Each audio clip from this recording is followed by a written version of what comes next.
एक बूढ़ा कारपेंटर अपने काम के लिए काफी जाना जाता था। उसके बनाए लकड़ी के घर दूर दूर तक प्रसिद्ध थे। पर अब बूढ़ा हो जाने के कारण उसने सोचा कि बाकी की जिंदगी आराम से गुजारी जाए और वो अगले दिन सुबह सुबह अपने मालिक के पास पहुंचा और बोला, ठेकेदार साहब, मैंने बरसों आपकी सेवा की है, पर अब मैं बाकी का समय आराम से पूजा पाठ में बिताना चाहता हूँ। कृपया मुझे काम छोड़ने की अनुमति दे।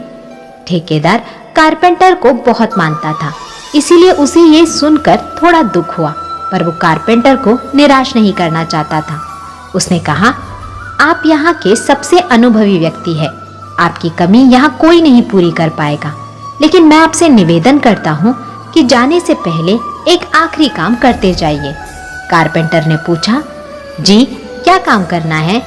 ठेकेदार घर बनाने के लिए जरूरी पैसे देते हुए बोला, मैं चाहता हूँ कि आप जाते जाते हमारे लिए एक और लकड़ी का घर तैयार कर दीजिए।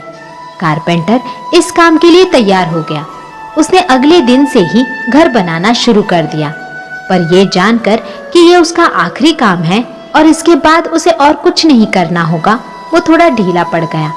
पहले जहां वो बड़ी सावधानी से लकड़ियां चुनता और काटता था, अब बस काम चलाऊ तरीके से ये सब करने लगा। कुछ एक हफ्तों में घर तैयार हो गया और वो ठेकेदार के पास पहुंचा।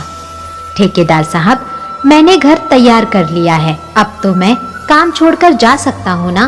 ठेकेदार बोला, हाँ आप बिल्कुल जा सकते हैं, लेकिन अब आपको अपने पुराने छोटे से घर में जाने की जरूरत नहीं है, क्योंकि इस बार जो घर आपने बनाया है वो आपकी बरसों की मेहनत का इनाम है। जाइए अपने परिवार के साथ उसमें खुशहाली से रहिए। कारपेंटर ये सुनकर स्तब्ध रह गया। वो मन ही मन सोचने लगा, कहा मैंने दूसरों के लिए एक से बढ़कर एक घर बनाए और अपने घर को ही इतने घटिया तरीके से बना बैठा। काश मैंने ये घर भी बाकी घरों की तरह ही बनाया होता। तो दोस्तों, आपको ये कहानी बहुत पसंद आई होगी। अगर आई है तो लाइक, शेयर और कमेंट और चैनल को सब्सक्राइब करना ना भूलें।